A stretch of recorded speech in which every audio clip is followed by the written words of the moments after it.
Yo, what's going on, you guys? Welcome back to the DreArea Sports Show. I'm joined by Niner Dan. Daniel, I'm joined by Dre Day 49. Dre, what's up? Still here, still faithful, guys. Still faithful, of course. Hell yeah, good to see you guys. So, look, we had a crazy. What's up, Jason? Good to see you, buddy. We had a really good season. And we got all the way to the Super Bowl, and that's nothing to be ashamed of. I mean, we what we did was incredible. We got all the way to the very end. Now, unfortunately, the Niners did lose, so and I'm not ashamed to say it. Okay, the Chiefs squeaked out the win. I mean, they had to pull out all the stops, and this was not the best Chiefs team. This was not the best Chiefs team that they've ever had in the championship, in the Super Bowl. But they had to. They needed some luck, and they needed the Niners to fuck up a few times. But the main thing is, and we're going to talk about this in a little bit, is there was 3 key third downs in this game that the Niners fucked up on, and the Chiefs capitalized on defensively. Now, we knew that going into this game defensively, they are a very disciplined defensive team. And like I said, there were 3 third downs that really showed that. Yeah, on the first, not the first drive, but the first drive in which we hit a field goal.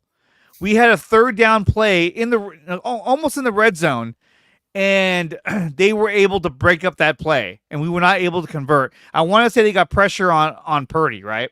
So that led to their first field goal. That could have been a touchdown. And if McCaffrey doesn't fumble that ball on the first drive, that might make it 10-0 right off the bat, real fast. It could have been 14-0 really fast. That's one of my key points to pretty much the result of the game.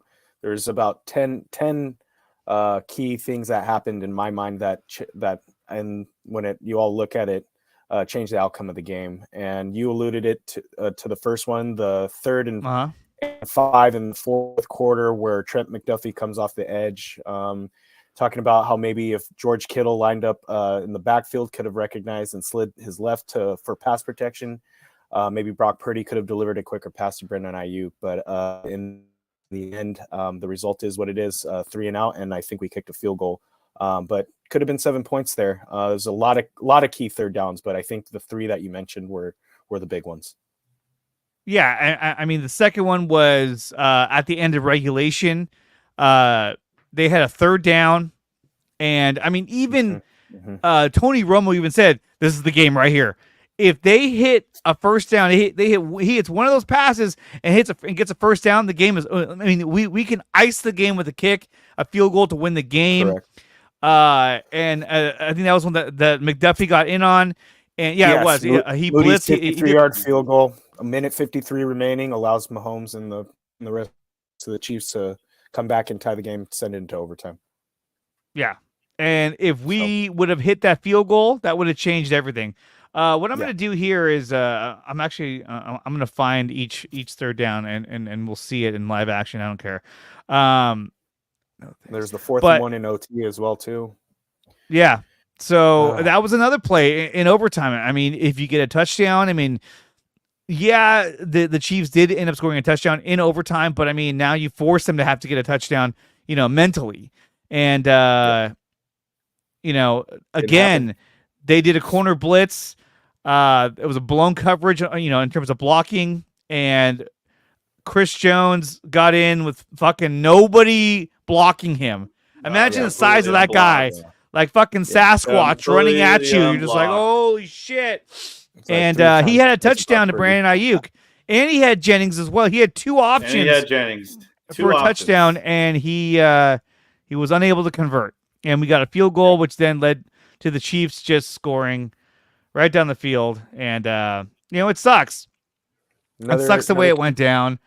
Another key point there is the inconsistent play of the whole offensive line throughout the game. Yeah. And the inaccuracy of Brock Purdy, which he, in my mind, was affected because of the pass rush. Well, they definitely got the pass rush on him at key times. And that's what really fucked them up. It was those key times where that defense came up and got the pressure on Purdy. When you had to. Yeah, they And had it. Yeah. Spagnuolo was pretty creative with his scheme, his blitz scheme. I mean, with the secondary they have, they can blitz from every angle. You got to be ready for pretty much everything. So here's one of them right here. Now this one here, they were. Let me take this banner off so we can see a little more of the screen. Now on this one, it was 3rd and 14. So already you're looking at a big conversion right here, right? But still, it's early in the game. No one scored yet, and you're coming off a possession in which Christian McCaffrey fumbled the ball, which already was like a what the fuck moment. It was like, what just happened? Right. All three of us were like, what? He was down, right? He was down, knee down. Fuck! I couldn't believe it. And at that point, of all players. He never fumbles, right? He never fumbles. He had one fumble this year, I think, against the Browns. And then another one in the Super Bowl of all games. Makes no like fucking sense. It's stuff like that just makes you wonder how. I mean, just that keeping that one possession, I think, obviously changes the outcome of the game. You look at him with that huge mistake, being in his first Super Bowl. Trent Williams, kind of the same way. His first Super Bowl, he had 2 key penalties back to back. That one drive that stalled that drive. We ended up having to punt that series that's too. A good point. Yeah, already in a rhythm, and looking good, and just completely marching it down. So key contributors not coming up in the biggest moment.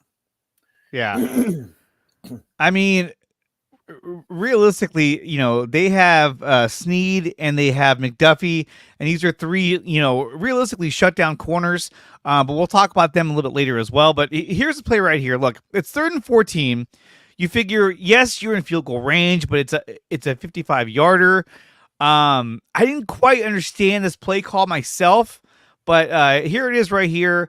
So Purdy drops back and he's under pressure and he throws it downfield, and he was well covered. He was covered, and I think he was just trying to make a play at that point. I think so, but I mean, if you look at it, I don't think receivers were open. No, on this play. Okay, let's look. There goes Debo. Ayuk almost fell over. Yeah. Jennings is the one guy that you can get it close to the sticks. Watch. So here let's go back real quick. And you can see the O line is just falling apart.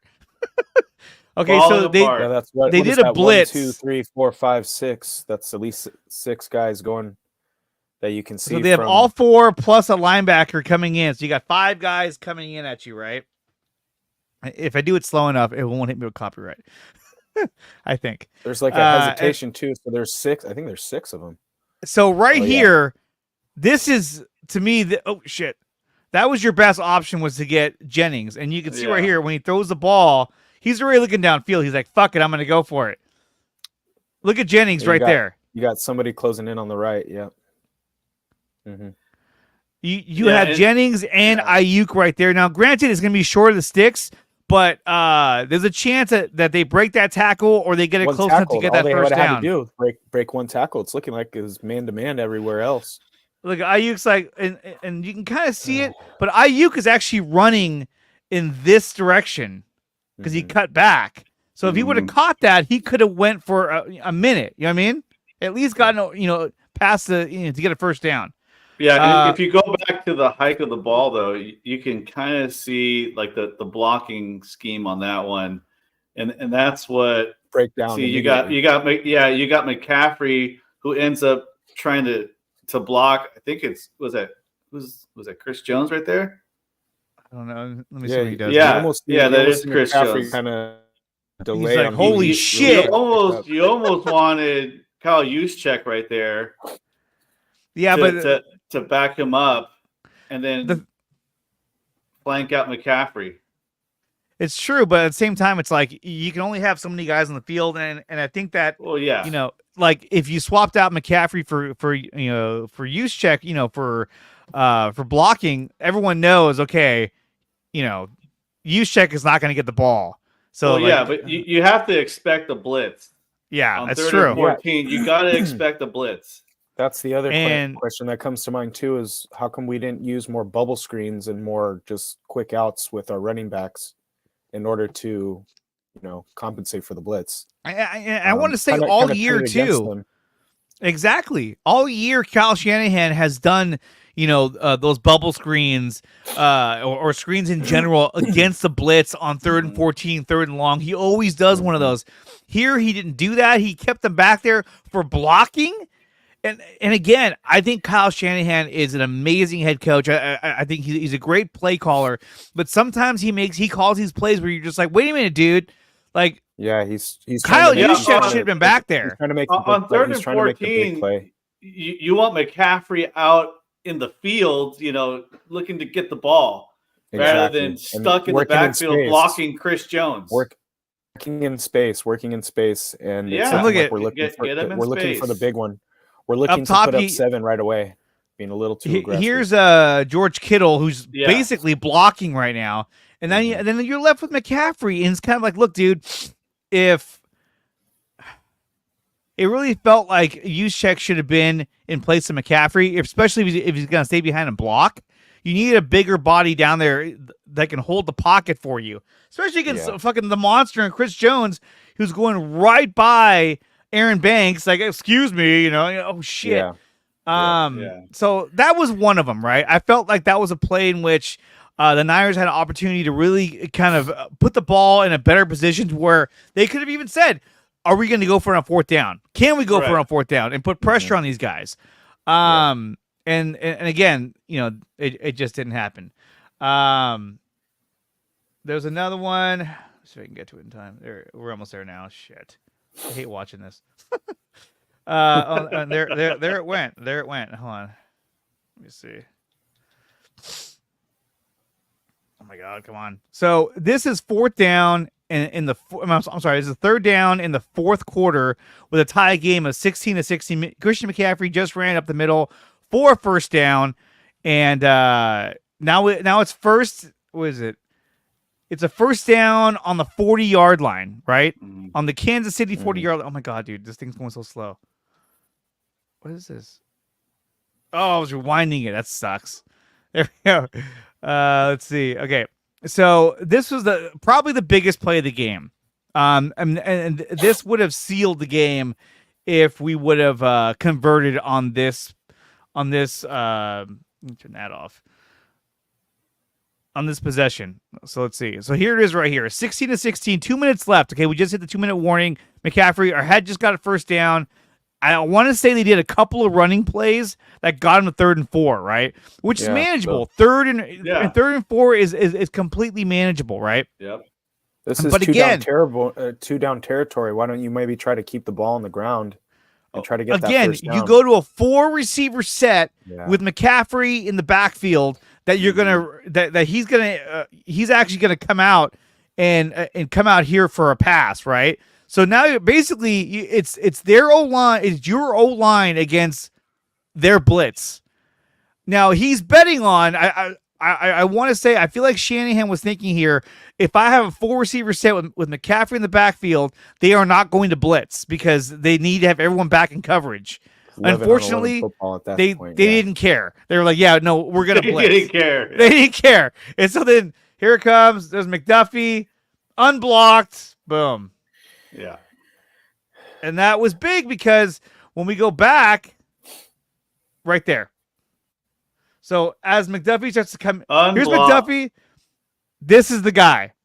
Brandon Ayuk is wide open for a 1st down.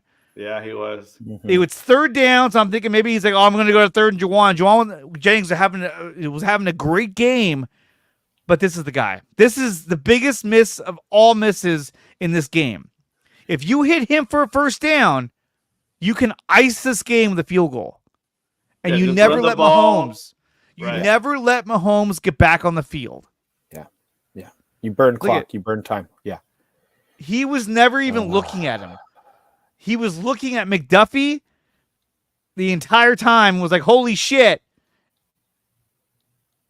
And just threw a bad pass. Well, it got deflected. It got deflected. Well. Okay. Mm-hmm.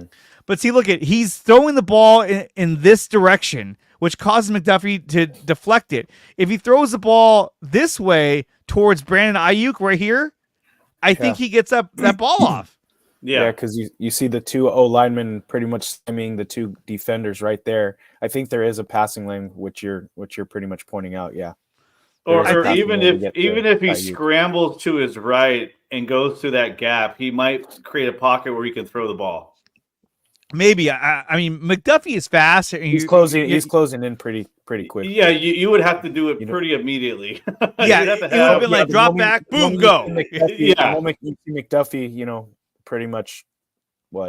Wide open. Yeah. I mean, just running through. Like you need to make that decision right then and there that you're going to creep up in the pocket, blood in his eyes over that throw. But this is it right here, man. If he hits Brandon Ayuk right here for a first down, we ice the game for a kick.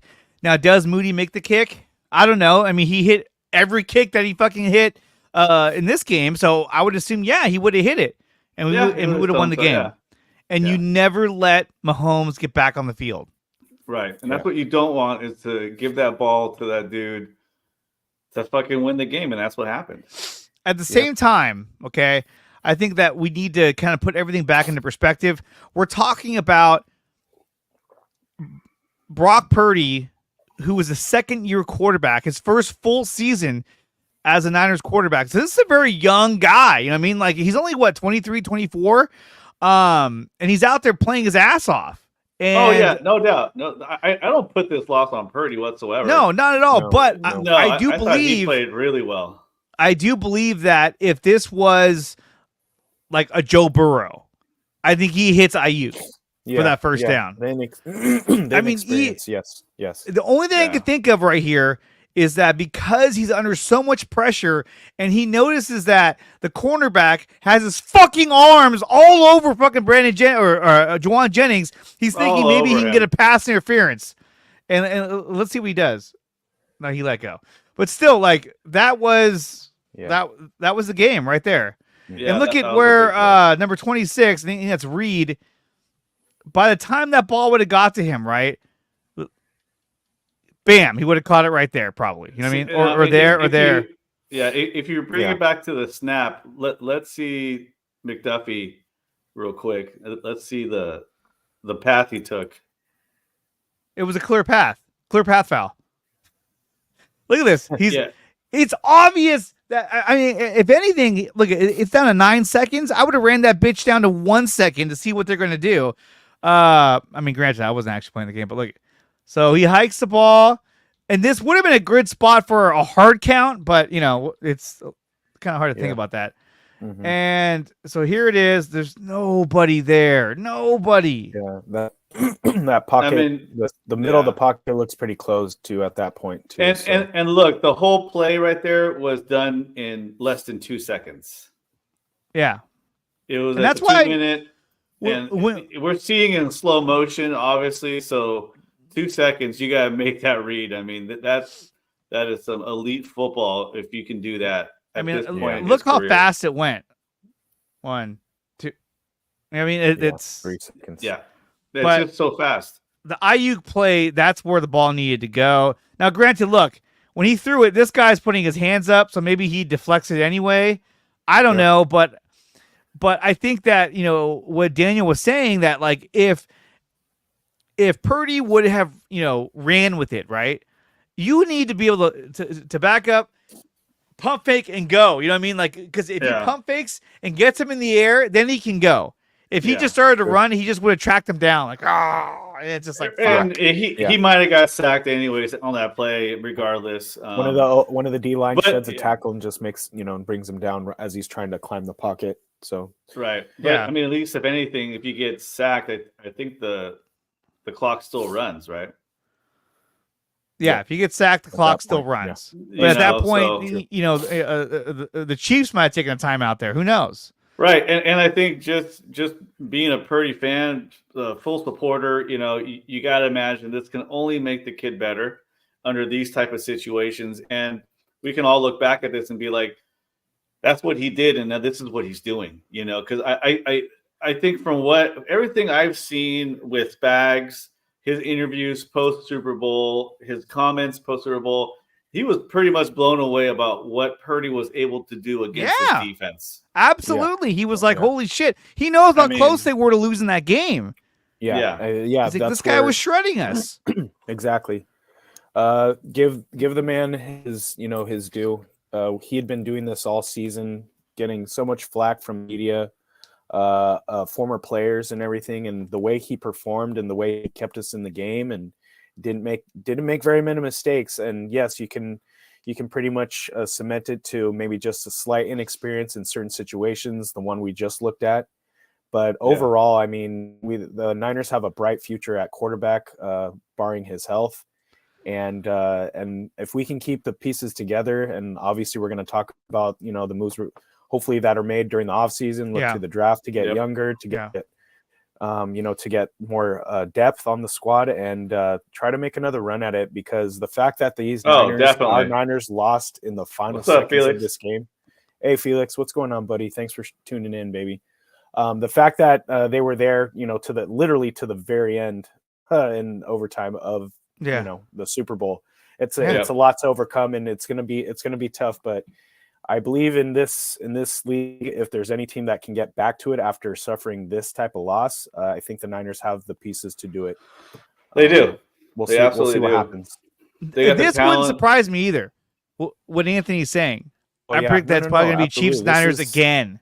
This is going to be like Warriors Cavs, and we're the fucking Cavs. Damn it! Damn it! Hey, the Cavs got one though, right? So I mean, hey, you never know. But that last play that we were talking about, the play where he could have he should have hit Ayuk, and maybe he could, maybe he couldn't, but that was where it had to go. Yeah. If on that play, if Christian McCaffrey would have stayed home to block, or let's say Kyle Juszczyk's in the game to block. Either way, if McCaffrey stays back and picks up McDuffie on that blitz, that's a first down. He would have hit Ayuk right down the middle.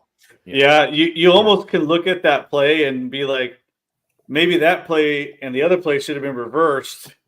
The one in the second quarter versus the one in the fourth. Yeah. Mm-hmm. Because that extra block from McCaffrey kept that play alive in the first quarter. Right. And to think that they weren't going to blitz, I think he thought, well, he has 4 receivers, a fifth in McCaffrey out of the backfield. One of these guys is going to get open, and one of them did get open, but the pressure got there too fucking fast. Right. And if he would have stayed home and blocked McDuffie, that's a first down, and Niners probably win that game. Yeah, and I think that's credit to Spagnuolo for identifying the situation, knowing that the Niners have a young quarterback, inexperienced, and he kept so much pressure on Purdy, like it was constant. So like that's all he had. That's all he had. That's all he had. That was the game plan. Let's call it what it is. Yeah, as much pressure as he could apply on Purdy. If he was going to get burnt here or there, the goal was to keep the Niners, under 25 points if you could, and try to make a play here and there, and special teams, defensively, and it wasn't necessarily turnovers. It was just forcing us to go 3 and out. That was pretty much it. Well, I mean, for the most part, look, he went 23 of 38 for 255, a touchdown, and his quarterback rating was 89.3. Mahomes 34 of 46, 333. A lot of that came in the second half and in overtime. 2 touchdowns, 1 pick, and he threw at a 99.3% quarterback rating. But we had a lot of pressure on him. I think the defense was playing their ass off. But by the time we got to overtime, they were gassed. I mean, they were going 100 miles an hour. Now they're like, holy fuck. And our whole defense wasn't even on the field at that point either. No. And you lost Dre Greenlaw. That was huge. Losing Dre Greenlaw. Holy fuck. You think you might have even had him as a slight spy on him on those final series, when Mahomes pretty much shredded us with his legs. He did. And I thought that Oren Burks played good for covering for him, but he's not Greg Greenlaw. He's not even close. Drake Greenlaw. In fact, there's a statistic that in the second half, there was not 7 or 9 targets that were thrown at Oren Burks, and all those targets were positive yards. They were completed. Yeah. And that's the story of the second half, and why it was a few key plays that happened down the stretch because we didn't have Dre Greenlaw, which I in my mind, you think he's roaming the field sideline to sideline, and he probably prevents a couple of Kelsey catches, the one to Mecole Hardman. I mean, again, we're all speculating, but in my mind, consistent he is on a day in and day out basis every week. I just think it's probably a different outcome if he's on the field. Oh yeah, definitely. He's a great cover linebacker, Yes, yeah. Him and Warner were graded very high this year for coverage down the middle. And they're two of the best to do that do it. So having Oren Burks out there again, that's a weakness that was exploited by the Chiefs. Yeah. Let's see. I'm so close to finding the statistic, but yeah, I mean, even essentially in the second half, they exploited the fact that Oren Burks was out there, and that's how Kelsey started getting all those catches. Yeah, exactly. And that's what kind of kept him in the game. He had a huge second half. Yeah. Burks couldn't contain Kelsey, creating space for the short throws that paved the way for 4 different scoring drives of at least 47 yards over the final 2 quarters and overtime. Kelsey had 1 catch for 1 yard in the first half. He finished the game with 9 catches for 93 yards. Yeah. Yep. Not all of those were on Oren Burks. I saw some in the second half that were on Fred Warner. But I mean, he can't do everything. You know what I mean? Like, come on. He can't be everywhere. He can't. Too much for one person. Now, when it comes to overtime, okay, there was a lot of talk about what Kyle Shanahan had them do was to accept the ball. Take the ball first in overtime. And that was a big topic of controversy about should he have deferred? Because now if you defer, then you know exactly what you got to do. You either got to get a field goal or a touchdown. I think when you have a younger quarterback, that puts a lot more pressure on them because now they're like, holy shit, I have to score a touchdown. I have to score a touchdown. I can't fuck this up. And you're going against a secondary that has been giving Brock Purdy problems, for most of the game, especially in the second half, especially with the blitzing that they were doing. So I kind of get why Shanahan, accepted the ball. Yeah. But what do you guys think? Dre, let's start with you. Do you think that Kyle Shanahan should have deferred and got the ball second? We can sit here and argue about it all day, but you're the head coach. You have confidence in your quarterback. You have confidence in your offense that they're going to go down and get the job done. I think it's the right decision, to be honest. Like I said, we can sit here and say if he defers it, does Patrick Mahomes just take the ball and drive it down the field on that first series and score a touchdown, and then we're already in the hole? I mean, you can look at it either way. I think the way things were going, I think he wanted the ball in Purdy's hands. I don't know what was going on, if he thought maybe with the injury to Dre Greenlaw and the way the defense was looking towards the end of the game, is it justifiably the right decision to put the defense on the field first, and let them work against Patrick Mahomes? So again, I don't really have an issue with the decision that was made. All right, Daniel, what about you? Should he have deferred? An issue. Okay, go ahead. Yeah, I think he should have deferred.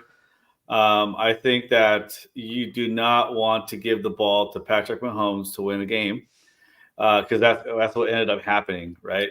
Mm-hmm. And listening to kind of Shanahan post game, I think I heard comments around the area where I thought his defense. He thought his defense was a little bit tired, giving them a break to get Purdy out there. But I also think that was part of the game plan. That was his pregame strategy that he didn't communicate to his team, which is a problem, I think. What he wanted to do in overtime. And he didn't, and he played right into the Chiefs' hands, because if you listen to the commentary on the field, that's exactly what the Chiefs wanted. And he played right into it. So I do think it was a mistake. I do think they should have deferred and let the defense do what they can do against Mahomes, and then let's go out there and try to win this game. I mean, when you say it like that, I mean, yeah, if you defer, then you're putting your defense right back on the field. but you know that even if they score, you're going to get the ball back, and Right. you got a chance to tie it. Which I think, and that's what you want. That's what you want. Yeah. You want that the ball last to win the game, right? If you're in the NBA Finals and you're down by 2 or you're down by 1, you want that ball so you get an opportunity to win a game. I agree with what Felix is saying here. Our defense was gassed, and putting them back on the field right off the bat might have been tough. But the problem is that even when they got back on the field after the Niners' possession, they still looked gassed. So I don't think it would have made a difference at this point in hindsight. But at the time, I probably would have thought about, man, they're fucking tired. You know, let's see if we can go down and score a touchdown and put pressure on these guys to have to score. But the problem is you got Patrick Mahomes back there who's, you know, he's right now he's the best quarterback in the league. Easily. Yeah, hands down. But the Niners had the ball to start overtime. There was one play on here that I thought was just such a brilliant play by Brock Purdy. I'm going to bring it up right now. Let's see. So this was 2nd and 6 as they're driving on the field. Let's take a look. He gets under pressure. He's like, holy shit. Bam. And then this is what led to that huge run from McCaffrey. Got him all the way down to like the 25. And that was a huge play. And he was well under pressure. And he made that play happen. A lot of quarterbacks, like if that was Jimmy Garoppolo, he would have went down.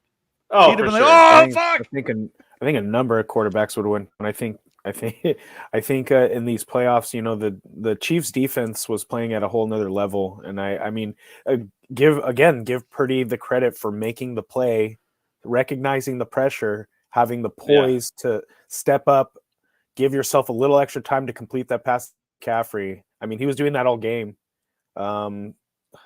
Again, give the Chiefs credit. They made one extra play pretty much down the stretch to seal the victory. Yeah. So it's rough. Okay, so here it is. This is the final 3rd down. The last one, which is a really cool play, and I just want to show that Purdy made that play happen. Thanks, Axel. What's up? Go Bears or something. He's Go Bears. Thank you, Axel. I appreciate it, man. Trade Justin Fields. I know. This was the biggest play of the game. I mean, I actually thought the play at the end of the 4th quarter was the biggest play of the game because that would allow you you control your own destiny at that point. You get that 1st down, you could still run a few plays to try and score a touchdown or kick a field goal to win the game. So you control your own destiny. Here is 3rd down and 4. Again, a 3rd and 4. Same thing, like in the last play we talked about, 3rd and 4. Now in this play, it's a bunch formation up at the top. You got Debo and Ayuk right here, Kittle, and then you have Jennings out here on his own with McCaffrey running around, right? So as this play develops, he hikes the ball. He fakes a handoff to McCaffrey, which I don't think was a bad call at all. Yeah, because I don't think so either. Edge. But when you have fucking Sasquatch running at you, holy shit! Now, I don't know who this is. Is that Feliciano who's right there, Feliciano? No, he's right here. Feliciano, and then McKivitz. McKivitz. Yeah, there you go. Yeah, yes. So here we go. And McKivitz is like, okay, I'm going to take nobody. No, I'm going to block nobody. Oh, jeez. Look at me. I can fly. And so, so look, he comes in on the blitz. Feliciano takes the combo block and takes this right here, which allows this guy to go free and Chris Jones to go free. McKivitz is blocking nobody. He's blocking air. And what sucks about this play is that as you watch it, unfold, look at Brandon Ayuk up top. Yeah. Oh, open. He's wide open. Touchdown. Wide open. And even he doesn't even have time to excuse me. He doesn't even have time to scan the left side of the field because he's pretty much Chris Jones is in his face. If you hike it again, Andre, let's take a look at the time at the hike. Yeah, we're looking at the other thing too, real 1 quick, to 2 second thought. when I saw this play in live action, being as hammered as I was, I thought he was going right here to George Kittle, because I saw him facing there. I saw a lane right here. I'm thinking, if he gets it to him, he can rumble all the way for a first down. You know what I mean? Oh yeah, no doubt. And then, let me see. Hold on. No one's gonna get that. And even he was open. Yeah, he Jennings. was open. Yeah, he ends up. He was open. He was open. I mean, he was open. I mean, look how far back he has. 2 steps on that D-back right there. Yeah, it's amazing. He's the line of scrimmage is at what, almost the 8-yard line, and he's throwing at the 20. Yeah, because he has fucking Chris Jones all over him. This is when he actually threw the ball. It's amazing he even got that throw off. Yeah, that's a clean lane to the quarterback. And that's a clean touchdown to Brandon Ayuk right there. Yeah. But again, he doesn't even have to scan the left side of the field. I mean, he's looking the right side the whole time. It's just again poor O-line play right there. Poor blocking, and it cost us a Super Bowl. I mean, an opportunity to win one right there. Let's see. I mean, was he ever looking at Ayuk? He never was. He knew exactly where he wanted to go. Yeah. He wanted to go to Jennings. And I don't think in this play, I almost feel like he wasn't going for the touchdown. He was going for the first down. Right there. Again being draped on. I don't know who's covering Juwan at that point, but guy's all over him. He's almost getting dragged to the ground. And what was Brandon Ayuk's stat line for this game? He had 3 catches. 3 catches. So you can see he was getting open, but the pressure on Purdy did not allow him to scan. Did not allow him to make the reads. Yeah, 3 catches for 49 yards. Now I wonder what was the hot read on this play versus where Brock went. You know, he didn't even look up there. And you know, if you're a quarterback, you're like, "Where's my primetime dudes?" Okay, so my good friend Drew Forder, he says you still got to go for it on 4th down. Field goal equals loss. Yeah. That was another thing too. Was that on 4th down, it was like, oh my God, should we actually be going for this? But I think at that point, Shanahan was like, I don't want to leave points on the board. But I mean, it was 3rd and 4. It's not like they lost yards in this play. He threw it away, and they had 2 guys open for a touchdown. Like I said, I thought for sure, in my drunken state, that he was going right here to Kittle, and Kittle, I think if he would have caught this, he would have got a first down. I think he would have rumbled his way over there. Or more. If you watch how it unfolds, like watch Kittle right here, watch. He would have got it. Oh, yeah, he would have got it. And look if you go for it on 4th down and you don't get a first down or a touchdown, guess what? Now you have the Chiefs pinned. Right? Yeah. You have the Chiefs pinned right there. I mean, that's the best kickoff you can have if you just if you deferred. So now, obviously, if you don't get it, it's a momentum swing. You're like, shit. They stopped us, and this is not good. But it's true. I'm sorry, but like, there's been a lot of talk about Feliciano. I'm sorry. That's Burford? Actually, I'm sorry. Is that Burford? 74. That's Burford. Yeah, he's black.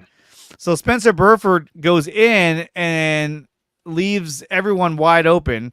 Because look at the blitz, he doesn't even get through. He's like, he kind of stutter steps. And that's why McKivitz is blocking nobodies, because he's thinking Burford's there, picking up Chris Jones.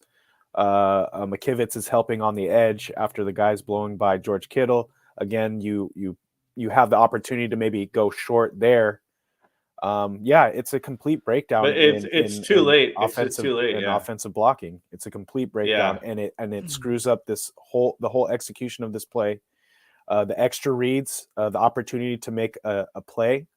I don't know what else to write it up as. So. The worst part about this is that there's 2 ways to look at it. We talked about how he was staring down Juwan Jennings the entire time. So it's almost like he wanted to go there. But I think that the way this play unfolds is you look to your right and then you finish to your left. to Brandon Ayuk. And the reason why I say that is because watch, look what Brandon Ayuk does right here against Snead, who was shutting down Ayuk all fucking night, right? So here it goes. He goes outside and he cuts back in, and holy shit, he's turned around. He's on the fucking ground. That's an easy pass that even I can make. That I want to say with no pressure, of course. I want to say that was a successful touchdown throughout the season. That play, I know I've seen that play. And so a few times this season. I feel like he looked right because he wants to look off, everyone, and everybody's fooled. But then when you have Chris Jones coming at you, you're already looking that direction. You're like, holy shit. And he essentially just throws it away. Yeah. Now it makes you wonder if you have a guy back there playing quarterback who's a little bit more mobile. Does he do like a spin and get out and like a Lamar Jackson, right? No, I don't think so. I don't think even Lamar can he do it out of that one, I don't know. I'm just saying, Josh Allen or Deshaun Watson. Any of those guys, they're not getting out of that one. Definitely not Deshaun Watson. No. And in the end of the game, Niners lost. But I think that in this game, they had plenty of opportunities to win this game. I've heard people say, the Chiefs were just a better team. No, they weren't the better team. But what they did was the Chiefs executed on third down 3 times in this game. That made a huge fucking difference.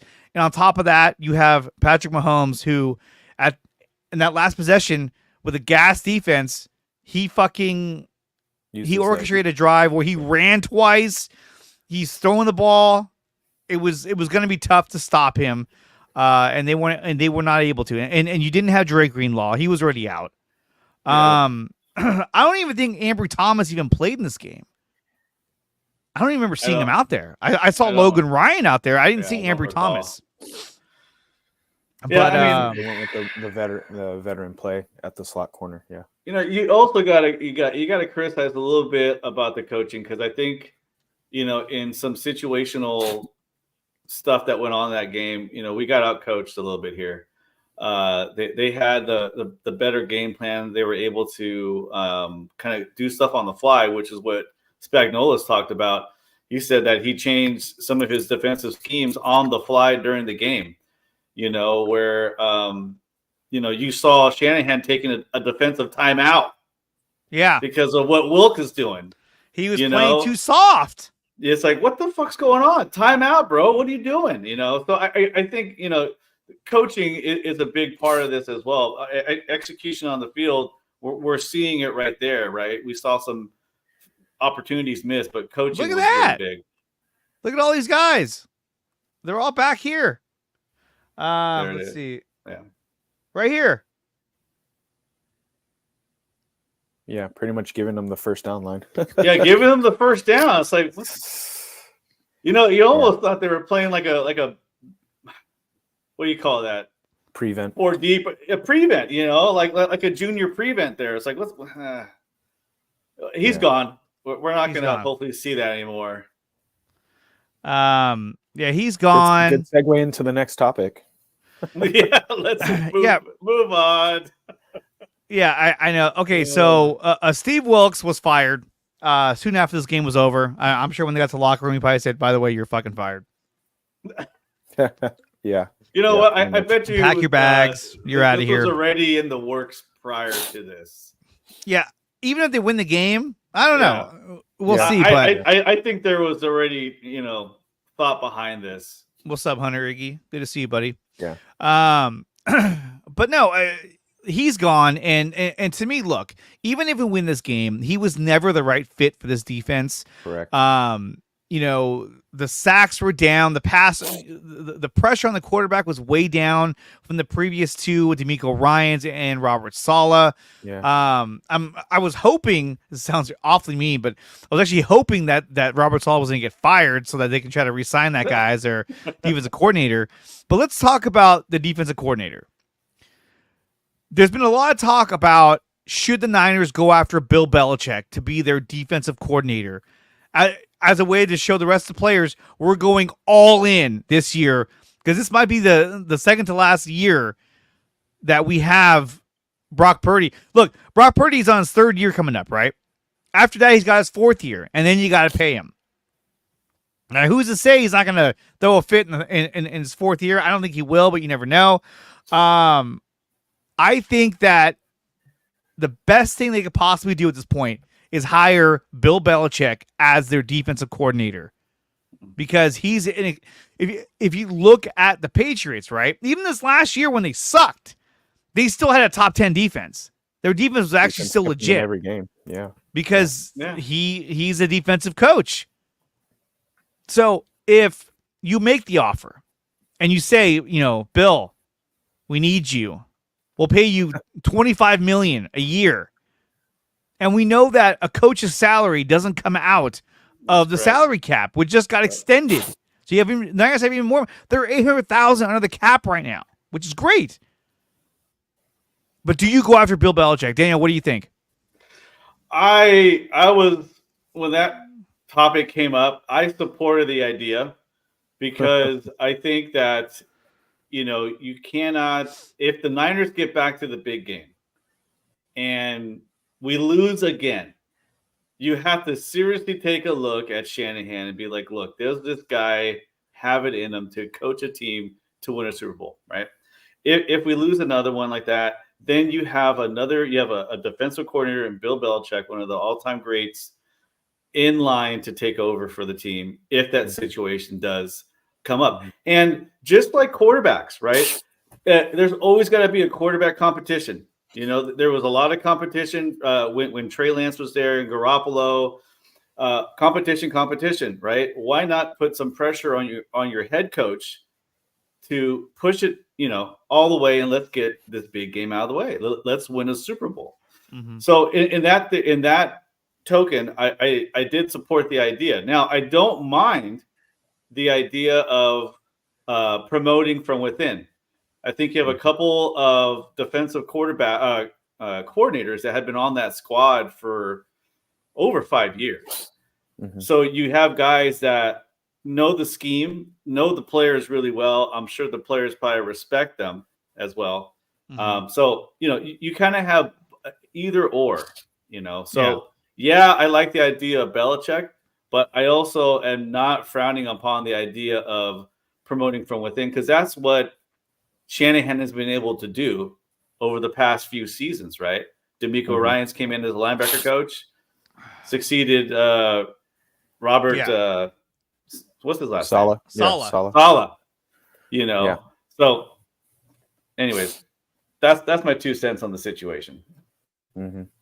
Okay. Dre, would you go for Bill Belichick?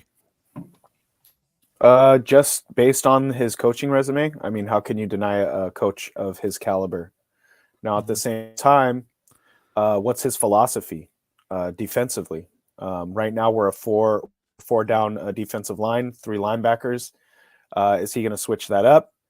I'm looking at it from a schematic standpoint, and then you also got to figure, let's say we bring in Belichick, and we're going through the season, and we go through a skid. Now, based on what Bill Belichick is doing defensively, is it going to mesh with Kyle Shanahan's philosophy? Does it create tension if things aren't going well?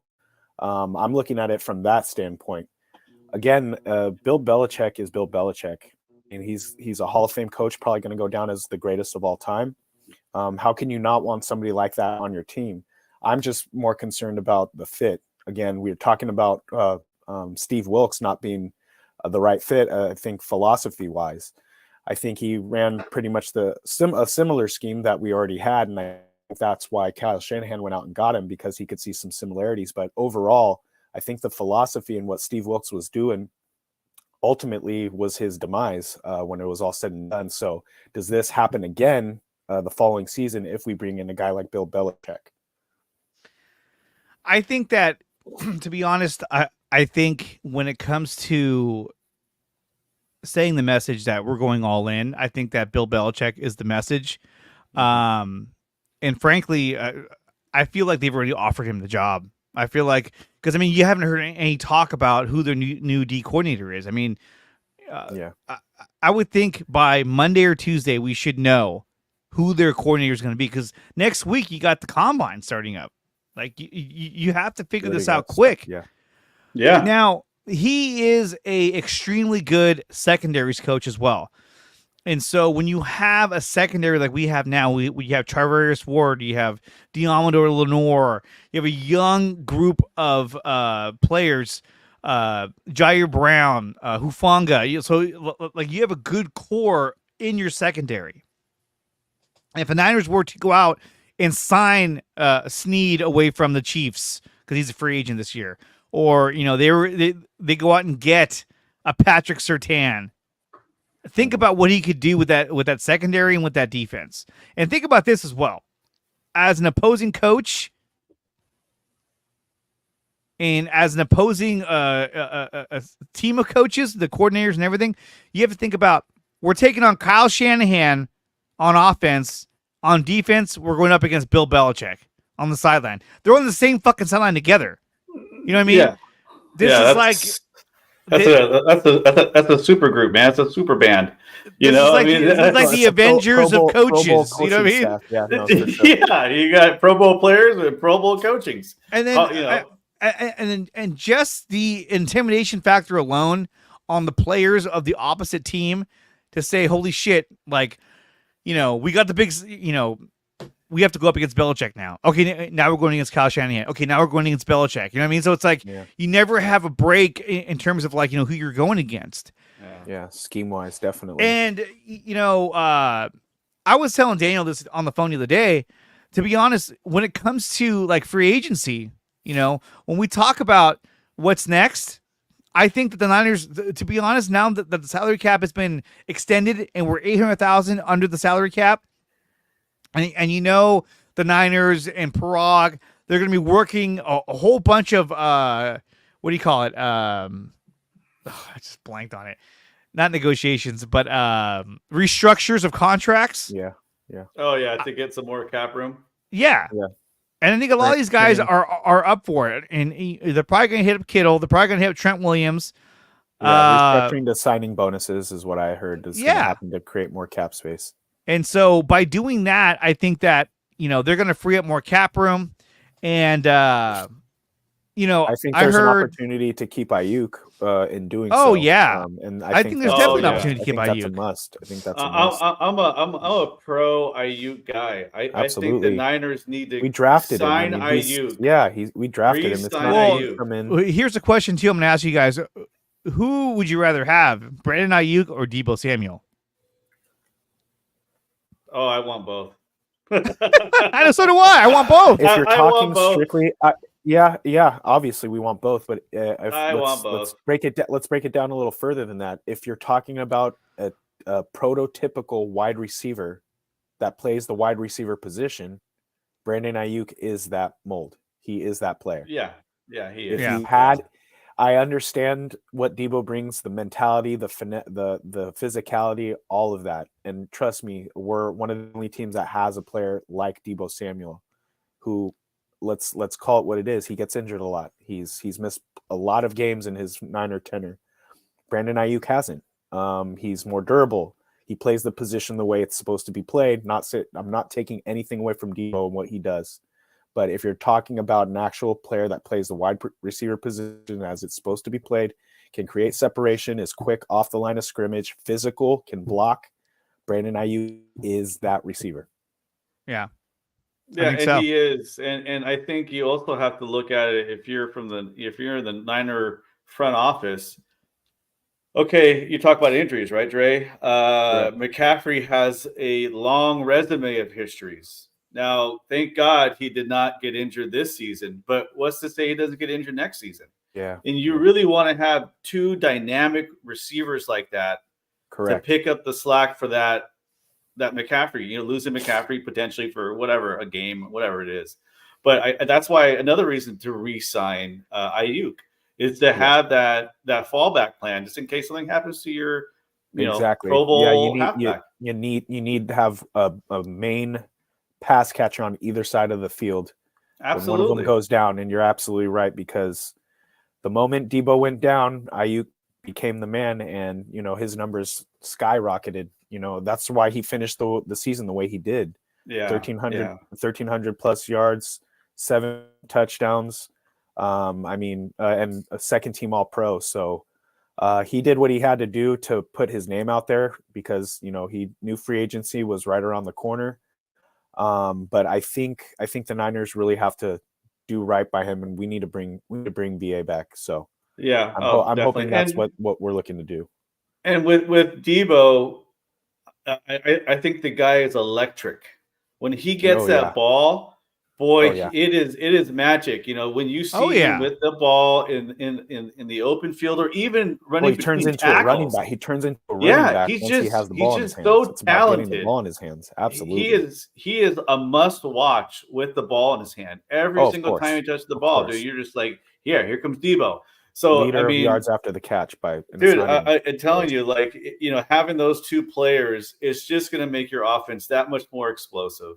They got to do what they got to do to re-sign Debo, and then pile in some draft picks, get some O-line, in there, some talented O-linemen that you can really groom, and let's run this back again. Yeah, absolutely. I really think the Niners are going to be doing a lot of restructuring, and they're going to bring in more talent and retain the talent they already have, because they know that you're not paying your quarterback $20 million a year. You're not even paying him $1 million a year. You know what I mean? I think he's getting like what, $800,000 or whatever. Yeah. So I mean, which is still a fuck ton of money for any of us, but still. Yeah, it is. I'll take that. Still, you don't have to pay your quarterback for 2 more years. This is the season that you have to go even bigger all in than you went last year. And so, look, there was talk about Dre Greenlaw. Look, he tore his Achilles, but then the surgeon said that he could be back for week 1, which I don't think is going to be the case. Whoa. But we've to seen me, crazier things. We have. Everybody heals differently. But they do. Right. But here's my thing, though, is that for me, I think the guy that I would go for immediately, especially for insurance, is Azeez Al-Shaair. The guy had a massive year with the Titans. He's a former Niner linebacker. Absolutely. You can sign this guy, and he can play Drake Greenlaw's position until Greenlaw's 150% ready to come back. That could even be like week 5, week 6, week 7, week 10. Doesn't matter. I think Al-Shaair is your answer for Dre Greenlaw. And then think about this. When he comes back and you play 3 linebackers, imagine having those 3 back again. Mm-hmm. Yeah. Yeah, they were pretty electric that first Super Bowl run in 2019. I know that was kind of the year, his coming out year. Yeah. I think you hit it right on the nose. We would have to have somebody in place of Dre Greenlaw until we're able to bring him back. That's definitely one route they can take. I don't know, from what I've understood about the early stages in this upcoming draft, is the linebackers is not a deep position in this year's draft. I would suggest, if the Niners are looking for linebacker depth, it's going to have to be done through free agency. I mean, Al-Shaair this past season, where is it at? He had 163 total tackles, 84 solos, 79 assisted tackles. Jesus Christ. He's the man on that. Two sacks, 4 pass deflections. And decent in coverage, if I remember correctly, too. Yeah. Yeah, and this guy's big against the run, and that's one thing that they're missing, is a guy who's great against the run. And so that's why I think that Al-Shaair, for me, is like target number 1. Like, we got to get somebody in here who can cover for Dre Greenlaw. Now, look, I would love for him just to take like a 1-year contract, but who knows what he's going to ask for. But I think the guy was on the sidelines during the Packer game. He was in the locker room with them. Wow. If that doesn't say that he wants to come back, I don't know what else does. Yeah. And then of course, Andre, foreshadowing, baby. There we go. Foreshadowing. Insider information right there. Well, I remember watching the game. He was there on the sideline, walking around. He was signing autographs and shit. I was like, holy fuck. Yeah. I mean, that tells me he's comfortable being there. He wanted to be there. So let's take a look at the Niners' upcoming free agents on their team. Randy Gregory, he has you know what? I gotta blow this up. Hold on. Yeah, see if It's you way can zoom too in small. a little bit. It's so little. That's maybe too much. No, You zoom back in. That's I good. can That's good. Perfect. I think Yeah, I can perfect. scroll Oh, over. yeah. I think. Yeah, scroll over. Oh, can I? Or not? Maybe I can't. Oh wait, no, I can't. Wow. That's so stupid. Ad Central here. Jeez. I know. God damn. Vote for Rusty Hicks. Okay, Yeah. that's as good as it's gonna get. All right. So Randy Gregory, I know he's got he's got a $14 million player or a team option. They're not going to pick that up. I mean, No. now granted, he might come back for a smaller salary, a 1-year deal, if they tell him, "Hey, we're going all in." Yeah, But he knows we're here. We're here to win now. So, and yeah, more than maybe he likely, does he's take a probably gone. player friendly cut. To Yeah. his pay. Yeah. So maybe I put a maybe on him coming back if they give him a smaller deal, not a $14 million option. That's ridiculous. No. Chase Young. I know that Nick Bosa said that he wanted him back. He wanted him to be back on the team. But you know, that's great. I would love to have him back on the team too. But the thing is that I don't think they're going to do that. I don't think he's going to come back for anything less than, what, 10 million? Who knows? A year. Yeah. But he's a guy as well that could be staying in free agency for a while, that he doesn't get the contract and he goes back to the Niners for a better deal. Look at Cody Bellinger for the fucking Cubs. He finally signed. He went back to the Cubs for 3 years, $80 million. I'm like, fuck. The Giants couldn't offer him that. What the fuck? Oh, Yeah, God. seriously. Giants can't get anybody. Whole nother wound. Another one. Yeah. That's a whole nother stream. Go Sam Giants. Darnold, he's gone. Javon Kinlaw is another guy I think you can bring back for. He played really well down the stretch. He was we were utilizing him a lot more, obviously due to the injuries to Eric Armstead. Yeah, he's so injury prone. He is injury prone. He's just a big guy. He had his first full season. He had his first full season. Didn't get injured. Again, played well down the stretch. I understand. Probably, most likely not. But I mean, he adds depth. He does add depth. Yes. Yeah. That's one guy I would like to see them bring back. Is Javon Kinlaw. He is big inside. Yes. Gregory and Chase Young.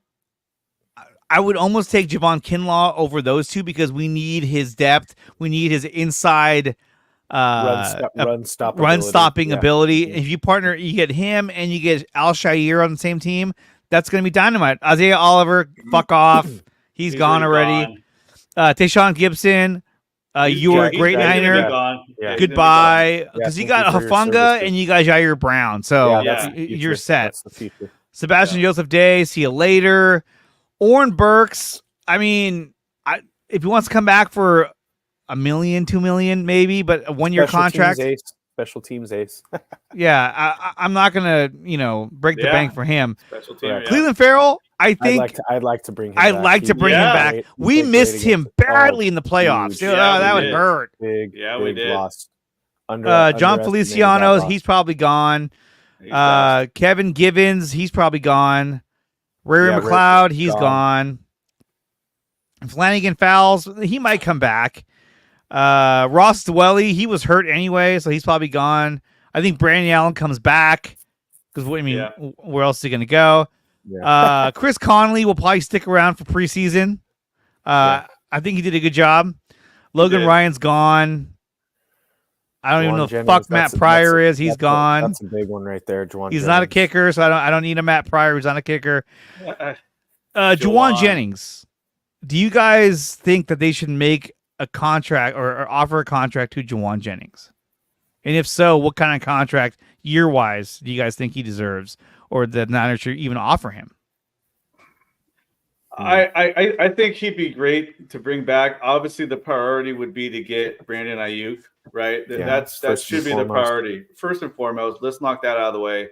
If Juwan Jennings is still around and is wanting to come back on what's he at, $940,000 a year, you give him a nice bump, give him a good 3-year contract, and hopefully make him happy. Now, will other teams pay more money for him? Probably. He'll probably get a bigger offer. Wide receiver hungry teams. Yeah, you're right. Right, and remember, he might he's a take off. restricted free agent, so whatever a team offers him, we can match that. Yeah. That's the beautiful thing about that. I think having that plays into him possibly being back next year.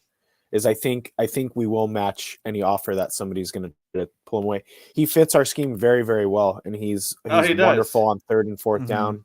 And he's another good blocker too. He's a good blocking wide receiver. Exactly, schematic wise, he does his job, and I think he rated a top path blocking or run blocking wide receiver in the entire league. Yeah, I think he was behind one wide receiver, and I can't remember who it was, but he was right up there as far as run blocking from the wide receiver position. Again, he fits the scheme very well, and he does the dirty work. Yeah, I'm a huge fan of Juwan Jennings. He was clutch in the playoffs and the Super Bowl. All postseason, he was huge. Yes. But another team could look at that and say, dude, I want that guy as my second receiver or third. He's not a number one. No, not at all. He's not a number one. He brings physicality. He brings a mental toughness that a lot of teams are now looking for, and the yards after catch ability as well too. He's a big receiver. He's a big guy. Yeah, he has height. He doesn't go down. What's his height? How tall is that guy? He's tall. Let me see. He is. This is all contracts. Doesn't say on here because this is the contract website. Another seventh rounder. Yeah, seventh rounder out of the University of Tennessee. And so the thing too is that when a guy like Ray McLeod, I'm sorry, but what's his name? Ronnie Bell. I would put him right in his spot next year. Yeah, no. He disappeared. Ronnie Bell didn't touch the field in the postseason. He wasn't out in the Super Bowl. You know how Kyle Shanahan is with rookie receivers. So. I think Ray McLeod. I think he gets taken over by Ronnie Bell or somebody else that they possibly draft in this upcoming draft. Obviously, offensive lineman is going to be huge for them in this coming draft, but there's what's his name? Trent Brown from the Patriots, who's a free agent, offensive lineman. He's a right guard. He used to be a Niner. I think he's somebody that they should go after. Xavier Howard is a free agent. He just got released by the Dolphins. Yeah. I mean, that's a guy. Look, if you go out and you sign Xavier Howard, now you have Howard and Charvarius Ward as your corners. That's elite. That's huge. Well, yeah, and then you can move Lenore to nickel. Yeah, but Lenore is badass, dude. Man, that guy. He's really good. He plays bigger than he actually is. Which I like him. I like Lenore, man. Like the other crazy thing to think about is, I've heard the trade, not an official trade offer, but speculation trade. Like, hey, they could do this. Is imagine if the Niners packaged like Deebo Samuel and a draft pick for Patrick Surtain. Imagine having Surtain and Ward out there. I mean, that's like shut down city right there. But I don't know.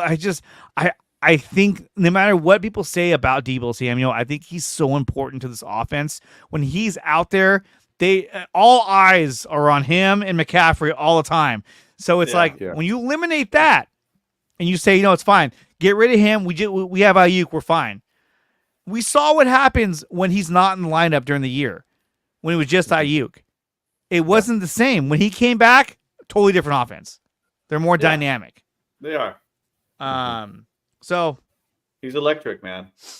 I still think that offensive line is the first place that. Well, Al-Shaair for me is the first guy that I think they should target, and then offensive line comes next. And I think that I would sign two of them because look,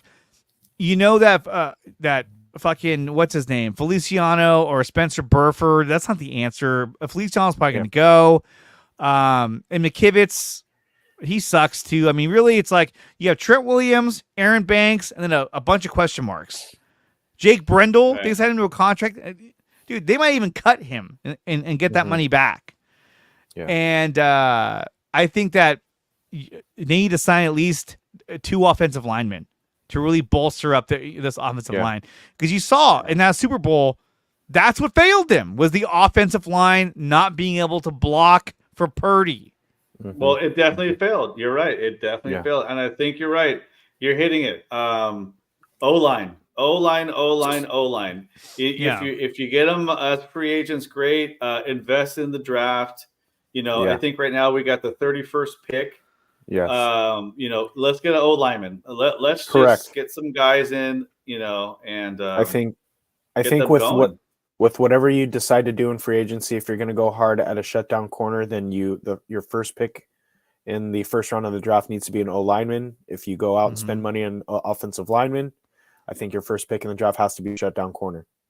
Yeah. You have a guy like Graham Barton at Duke, who's played 4 years of college, over 2,000 snaps in the college rankings, and can play all over the offensive line.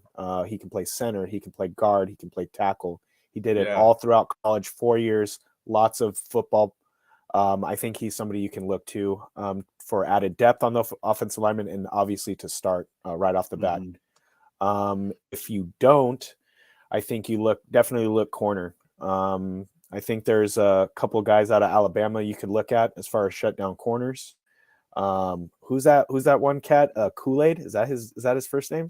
Kool-Aid McKinstry out of Alabama. He's somebody you could look at in the for the 31st pick. Ball hawk, big in stature, somebody the prototypical guy the Niners like to draft at that position. So there's a couple of guys you can add to depth this year out of the draft. You also got that's the wrong one. I'm trying to find offensive linemen.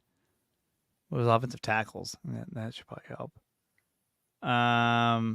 Tyrion Smith, but he's from. I think if there's an opportunity to get a better right tackle, I think you got to look at that, because McKivitz. I think if you look at the whole year entirely, I think the right tackle was a big was probably one of our weakest links on the offensive line. But then you can look at the guard position as well too. Really inconsistent with the guard play.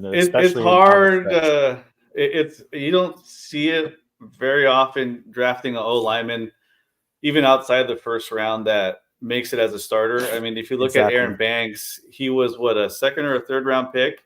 And it took him a good 2 seasons to kind of. He didn't play his whole first year. He sat on the bench, and then he was forced to start the following year. And he had a great first year. You didn't hear his name very much. Yeah, so even if you invest draft picks into your O-line, they might not produce on that first year. So you really got to get some good free agents to step in and hold it down. Well, and that's the other thing too, is that, if the Niners bring in a guy like Bill Belichick, right? Then you look over at like Trent Brown, who's who is a Patriot? Yeah, Patriot. He was a Patriot. He might say, "Yeah, I'll go there." I already know Belichick's going to be there. That's going to work out. So I think that O-line it has to be addressed. And to be honest, I think that they're probably going to draft an O-lineman with their first pick, because it has to be addressed. Yes. But if you sign two guys, and let's say because at pick number 30 or 31, I think it's 30 they have. I mean, you can draft like the best, center. You can draft the best at a given position, like, may it be right guard, right tackle, or center. You can probably get the best one in that category. Well, that's why this guy out of Duke is rated, I think, one of the top offensive linemen in the draft. And again, he can play multiple positions, and Kyle Shanahan's always looking for versatility on the offensive line in case of injury. And this guy fits that position. He plays guard, he plays tackle, he plays center, and he did it at a very high level, and he played it for 4 years. I think he's the guy you got to look to bolster that offensive lineman if you want to bolster the offensive line through the draft. Yeah, because some of these guys aren't going to be there. Like, like the top guys aren't, like Joe Alt, not going to be there. Because we're looking at pick number 30. But I mean, who else is there? Latham from Alabama could be there, and he's really good. Mims from Georgia, he's really good. Guy's 6'7". That's crazy. a 6'7", dude. big old dude. Yeah. Latham from Alabama, he's 6'6". Like Jesus, these guys, 6'6", 360.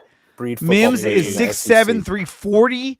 Monster guys. Yeah, I think if you get one of these guys and then you sign another one or you sign two more, I think you really need to go all in. And to be honest, look, I think the Niners are going to go over the salary cap and just spend as much money as they can possibly can. They're going to try to buy. This is it. They're going to try to buy a Super Bowl.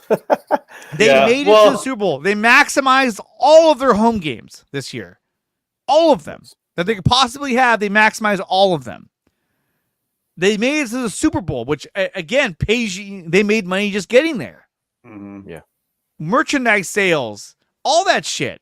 And so you can't tell me like, oh well, they're a little tight for money. No, right now they have a fat bag of money and they're ready to fucking spend. Do or die. It's do or die. Yeah, it's do or die. All in. Do whatever it takes. Do whatever it takes to bring it home. Yeah, and you also have to look at it as, again, I'm going back to Purdy. You got a talented young quarterback that should be able to continue to put that team in position, right? Yeah, and you gotta have paying him pennies on the dollar, right? Exactly. So if of that. Keep on adding talent around the kid, and he should continue to produce at a very high level. Yes. Yeah, absolutely.